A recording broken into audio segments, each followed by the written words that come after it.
Hola, mi nombre es Joana Barreto Montoya. El día de hoy, en un nuevo episodio de Al Revés y al Derecho, un programa de la Facultad de Derecho de la Universidad Católica de Colombia.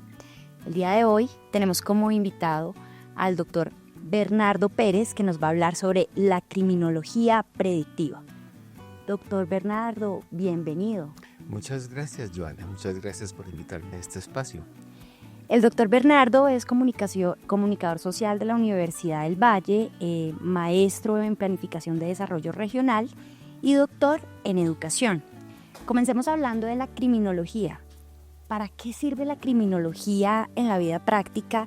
Y personalmente, ¿por qué se interesó en este campo cuando usted no es abogado? ¿Qué lo trajo a la criminología, doctor Bernardo? Pues a mí la criminología me entró por la vía de la policía. Estuve trabajando un tiempo con la Policía Nacional investigando unos homicidios de jóvenes en la zona entre Soacha y Bogotá, tratando de establecer a qué se debía esa dinámica, y eventualmente terminé pues trabajando con la Secretaría de Seguridad y Convivencia de la alcaldía de Lucho Garzón y después con Samuel Moreno. Entonces, esa fue mi entrada a la criminología. ¿Para qué sirve? Pues la criminología es un campo que es debatido, discutido entre distintas disciplinas del conocimiento. Por una parte, pues la criminología, por supuesto, por otra parte también la psicología reclama el campo para sí, pero también entonces el derecho y también las ciencias médicas y la psiquiatría, entre otras muchas. Entonces, el campo de la criminología es un campo que todavía está en desarrollo, todavía, digamos, estamos estableciendo acuerdos en relación a realmente cuál es el objeto de la criminología. Hay quienes en un momento determinado consideran que son los delincuentes. Hay otros que consideran que no, por el contrario debe ser el control penal. Hay otros que opinan que no, que es al final el delito y las causas del delito. Entonces es un campo que tiene un futuro muy promisorio, pero también tiene un pasado problemático.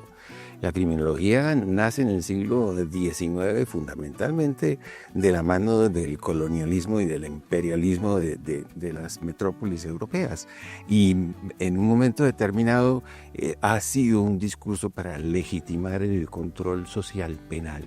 Y hoy en día entonces pues parte de lo que estamos tratando de definir es cómo hacer de la criminología una ciencia que contribuya realmente a que las condiciones de vida en la sociedad, a que haya más seguridad, que haya más confianza en la sociedad, y quizás también evitar que en un momento determinado la criminología eventualmente termine siendo aplicada para más bien entonces establecer mecanismos masivos de control social, que también es una posibilidad.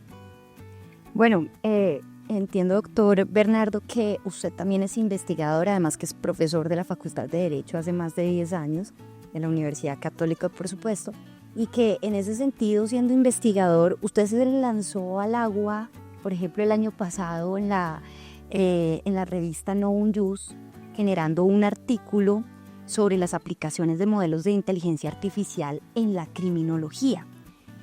¿No cree usted que se ha de alguna manera apresurado a hacerlo?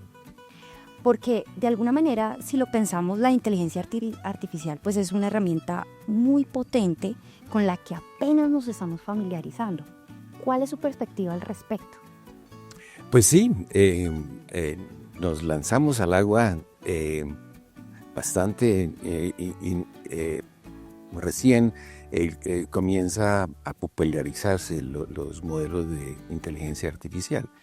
Pero creo que es muy importante dejar sentadas unos elementos fundamentales en relación a lo que representa la inteligencia artificial, los aportes que puede hacer al campo de la criminología y lo que pues finalmente no se puede esperar de la inteligencia artificial en lo que tiene que ver con el objeto de la criminología, los estudios a través de los cuales entonces se logra entender la conflictividad y se logra entender cómo en un momento determinado se generan dinámicas destructivas dentro de la sociedad que hacen daño, pero por otra parte también las dificultades que hay para poder anticipar situaciones que, como por ejemplo sucedieron aquí en Bogotá en el 2020 y el 2021, cuando hubo esa irrupción de esa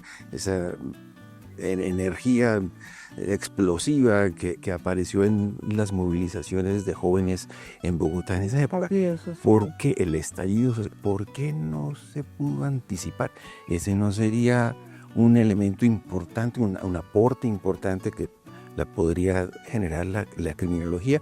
Entonces lo que nos estamos preguntando es por qué en un momento determinado la criminología, a pesar de que efectivamente entonces ha habido estudios muy importantes, mucho dinero ha sido invertido en el desarrollo de teorías y digamos la puesta a prueba de teorías criminológicas, y sin embargo realmente cada vez que hay un cambio de tendencia, cada vez que ocurre un hecho explosivo, la criminología se encuentra completamente sorprendida, como el resto del público y de las demás disciplinas que en un momento determinado están interesadas en este tipo de situaciones. Lo que me interesó en este caso fue, bueno, y al final entonces, la inteligencia artificial, ¿en qué exactamente puede aportarle a la criminología para desarrollar el campo? Claro. Bueno, y desde esa perspectiva, bueno, aparte de ayudar a hacer mejores guiones de series de televisión sobre criminalidad y violencia, que digamos que hay un desarrollo importante que vemos todos los días, los colombianos, no hay que esperar que la utilización de la inteligencia artificial de alguna manera revolucione el campo de la criminología en un futuro cercano. Pues sí, yo creo que pues tristemente uno de los aportes más importantes de la criminología es experticia para el desarrollo de los guiones de los seriados de televisión sobre dramas en donde hay violencia y criminalidad.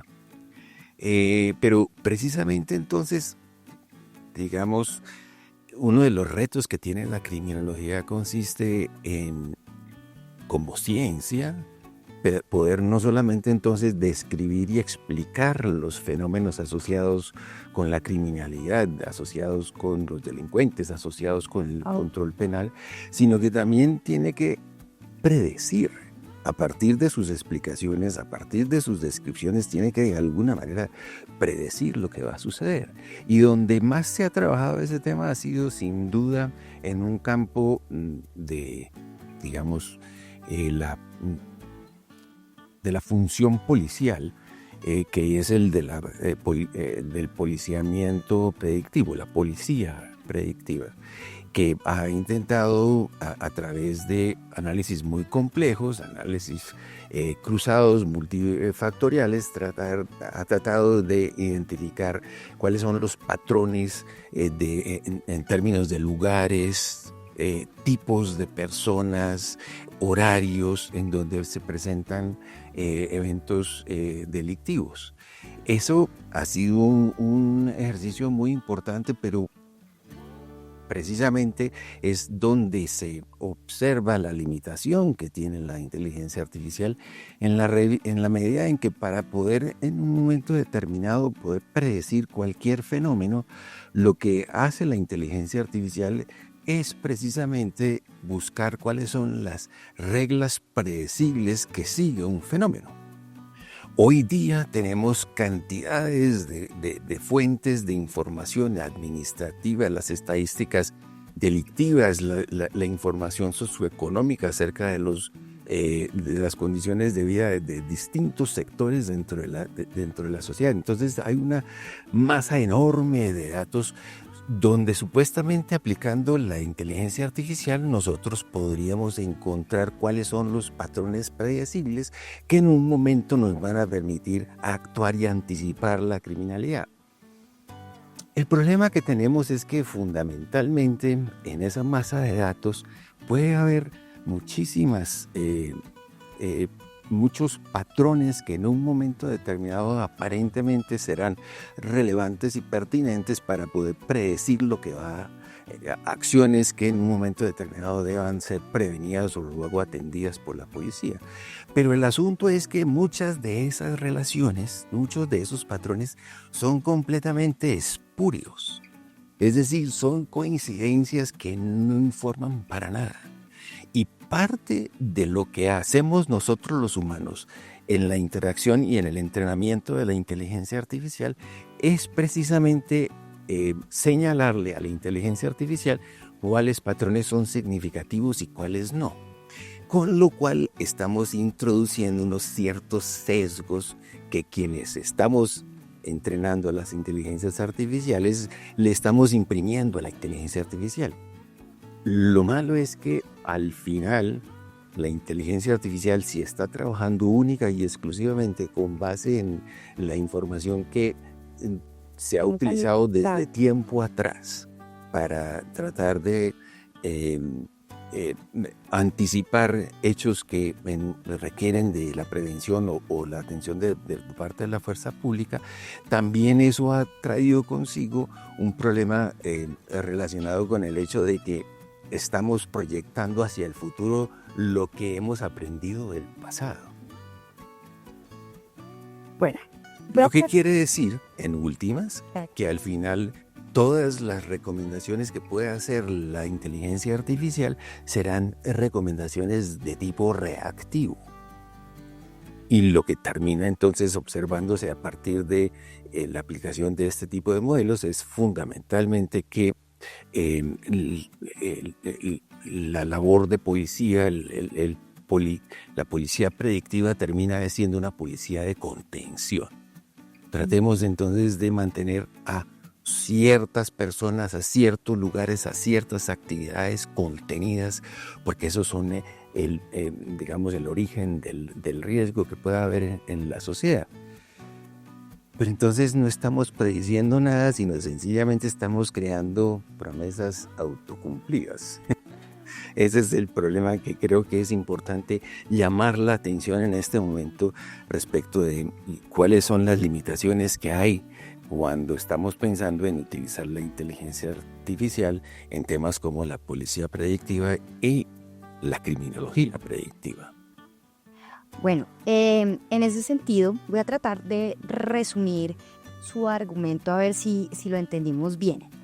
Dice que la criminología debe centrarse en predecir las tendencias generales de los delitos en vez de orientar el control policial de lugares y conductas específicas. Y si es así, ¿cómo propone que eso se logre desde la criminología? Pues yo creo que al final tenemos que reconocer que temas como la seguridad